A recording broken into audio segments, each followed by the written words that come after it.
The question is that the motion be agreed to, and I call the member for Macquarie. Thank you, Deputy Speaker, and I want to thank the member for Indi and the member for Moreton before her in acknowledging my work as Special Envoy in the consultation on our national cultural policy, and importantly for their passionate endorsement of the arts sector, which we know is much more than about going and seeing a show. It's about who we are as Australians and the stories that we tell.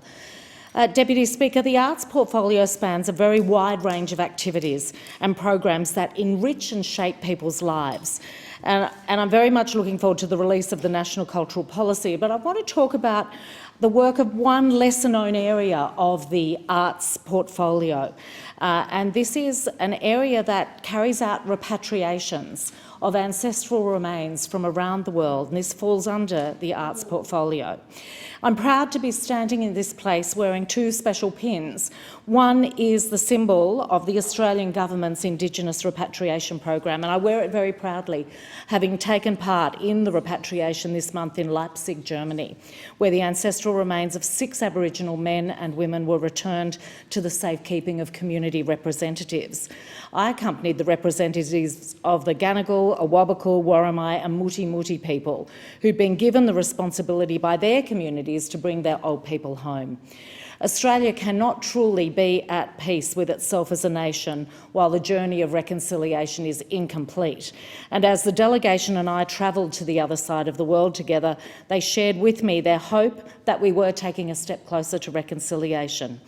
There are many injustices that have been perpetrated against Australia's First Nations people that we must acknowledge and strive to put right. In the 19th and 20th centuries, the remains of many First Nations Australians were separated from their country, traded, and ultimately ending up in museums around the world.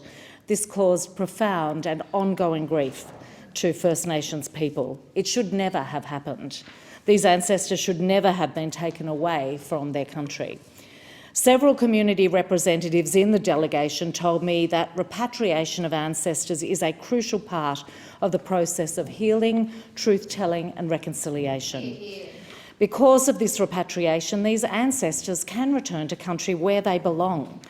The government has supported the repatriation of ancestors from overseas for more than 30 years, and yes, it happens through the Department of the Arts. Since 1990, more than 1,600 ancestors have been returned to Australia. I pay tribute to the State of Saxony, the State Ethnographic Collections of Saxony and the Grassy Museum for this repatriation, particularly Director Leontine Mija van Mensch and Birgit Scheps-Brett-Schneider, Curator of the Australian and South Pacific Collections, and Julianne Hertz, all of whom made it possible for these ancestors to come home. The German museums have done nothing wrong right now. They are trying to right a wrong that occurred in the past, and I thank them for the respect that they've showed to First Nations community representatives who have ended up in their institutions. Who are there to collect the remains that have ended up in their institutions. The repatriation sets an example that other institutions should look to. Many of the museums who've agreed to repatriations have found that the process has opened a new chapter in their history. In many instances, it's led to constructive and positive relationships between the museums and Indigenous people in which knowledge can be shared and important new dialogues opened. And I want to acknowledge the representatives who travelled with me as part of the delegation, Rowena Walsh, Kellyanna Rayland, David Feeney and Kamara Kelly, who were joined by Nathan Moran, Jenna Dungy, Lindsay Munro and Jacqueline Gibbs, plus Worimi man Jamie Tarrant. And that brings me to the second special pin that he asked me to wear in this place.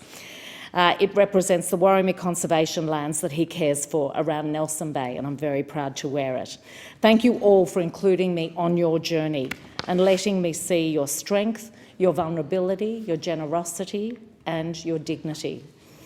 I also want to acknowledge the staff of the Department of Infrastructure, Transport, Regional Development, Communications and the Arts for their diligent work in negotiating the repatriation of these ancestors and the sensitivity they've shown in doing so.